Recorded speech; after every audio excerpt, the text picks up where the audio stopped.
Hello and welcome to a new video. This one going to be a little bit of a short one here, as we have only 8 minutes around for this video, because I didn't really want to torture you that much more. I basically only built this team as a complete challenge because I already made a highest attack team a week ago, or like 2 weeks ago, and I kinda like got some comments where people said, oh, make the highest HP team, oh, make the highest defense team. And here we are. We have the highest HP team here with the Wobbuffet having like 333 HP or something. Chansey is somewhere around 500 or something, and Blissey also like around 500, 400 HP. It's insane. Like, it's around 3 to 4 times more than the normal Pokemon has, but of course those came with some problems. As we can see here, the Wobbuffet is the only one with a decent fast move. It also only has Mirror Coat unless you purify it, which I have here with Return, then it's okay. Definitely, the Wobbuffet is the most valuable and most usable Pokemon out of these. Recently, there was an update to even nerf Chansey and Blissey even more. They have only horrible fast moves, and the best fast move out of them with Pound got even nerfed. So now they have Zen Headbutt, which is horrible. Like, this move cannot do anything. So yeah, even though we have also a lot of HP here, the problem with some Pokemon like the Blissey is you don't really have the defense for that. So even though the HP is insanely high, you can still get a 2-shot by a Swampert here, and it's a little bit problematic. The only way of winning a game with this team is trying to get a win by timeout. And how do you get a win by timeout? You have to keep all your Pokemon alive. There's not really a chance that you win otherwise, and you have to KO one Pokemon from the opponent. Which Pokemon it is, it doesn't really matter, it just has to be one Pokemon from the opponent that has to go down for you, and you have to keep 3 Pokemon alive, because you also will most likely never win because you have more percentage HP. The amount of HP itself that you have left, like the direct number, doesn't matter, it's the percentage of your normal HP that is left that would be bring into the comparison if you have both the same amount of Pokemon left. So it's very difficult to win a game with this unless you're going to try and try to get the KO here and try to keep all your Pokemon alive. The timer for every battle is around 4 minutes and 30 seconds, I think, so it is possible to time out stuff. It is still very difficult to get timeout wins. I played this team for 3 sets. I'm not gonna say how often I won with this. And yeah, like, it was kinda awkward. The opponent swaps out here. I guess the opponent knows that they have to keep a Pokemon alive here. There you go for the Hydro Cannon against this Blissey. We can take 2, I hope. And I hope that we can get to this what's it called? To the Hyper Beam here. As we can still survive this, we can go for the Hyper Beam. Hyper Beam comes through, usually a hard-hitting move. It still actually does some nice damage, and we can let this move go through. We have to still keep this Pokemon alive for the Trevenant coming in, and it's going to be a little bit of a tough game to win, as we have to go for a Mirror Coat now. Hope that they let this move go through. Maybe we can actually win here by having more HP than them. We don't know yet. We can go for another Mirror Coat. This is very nice for us because we can basically burn down the clock here, as we see here that we have more HP than the opponent at this point of time. We get the Seed Bomb and we see the timer coming up, and we can catch the Shadow Ball on our Chansey. We go down, we can wait out the timer, and because we have more HP on our Trevenant, we win this game.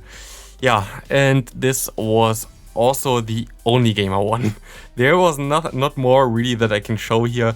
It was very, very tricky to win the game, even though we actually won the game where I lose lead.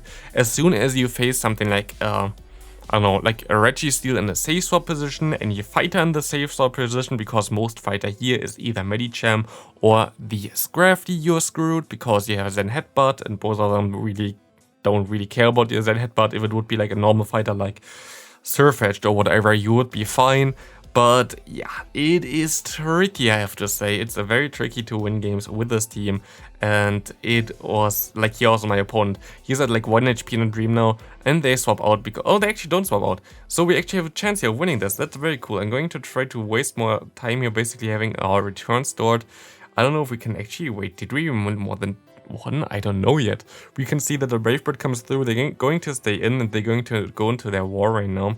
But it's always a little bit tricky to actually get the time down. While you can take every move with the Chansey and also every move with the Blissey basically, it still takes a while to tick the time down. Like it's not that easy to stall the game that much, because usually an easy way to stall as well is when your Pokemon goes down, you just wait the 10 seconds before you swap in another Pokemon.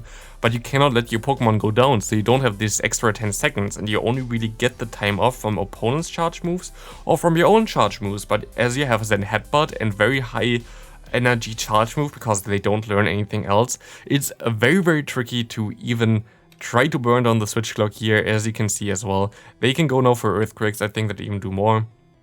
And while it's actually looking pretty decent for us still, it's going to be a little bit tricky. I don't know if we can actually still win this. The Earthquake does so much damage still. We see the Skarmory coming in. I think one Brave Bird does KO us here. I don't know if we can see the timer still. We cannot see the timer yet. We can waste more energy here, and we still have a move start with our we actually see the timer. We have the move start with our Wobbuffet. We can go for the time-wasting Mirror Coat, but they can KO us just before the time goes down. We have both two Pokemon.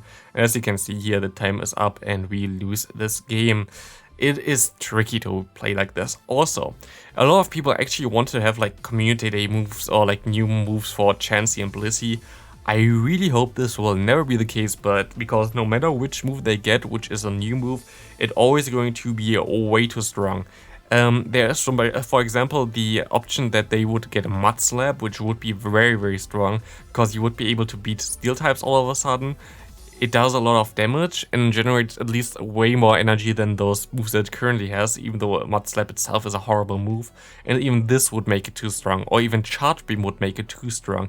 Any other move than Headbutt or Pound would make Chansey and Blissey way too overpowered. So it's pretty safe to say that we're never gonna get a Community Day for those Pokemon, unless they give it a charge move that is, I don't know, like even if they give it a charge move that's Body Slam clone, I don't think it would be way better, to be honest, because you just don't get to the moves that fast. And yeah, but I hope we will never see a C-Day for this Pokemon. As my opponent actually baits me here, I can go for the return. Does it KO my opponent? We have to see. Return comes through, it doesn't KO, they can go for an overheat, and our Pokemon should go down here, even though we have very much, like we have a lot of bulk and a lot of HP, it's still not enough to stay alive here as we see a Warring coming in. This is also already going to be the last game, only 4 games here. I played 3 sets, I could have shown you definitely way more, but I lost all the other matches as well because this is so horrible. But that being said, we're going to take a look at the highest defense team, most likely tomorrow, which is going to be very nice, as this team going to actually be very viable. If you exclude Shuckle, which I did, because I'm not gonna use or build a Shuckle at 500 CP or something, not for me. So yeah, we don't have the exactly highest defense team there, but the highest defense team that goes over 1000 CP with our Pokemon, which is going to be exciting as I wait out here as they go for one Seed Bomb, but it doesn't really help me. I actually would have been able to win this game if I swapped into Chansey here, because I would have got to the charge move in time if I got more energy on the Trevenant with a Chansey, which is sad, but we lose this game. Thanks for watching, see you next video, have a great rest of your day.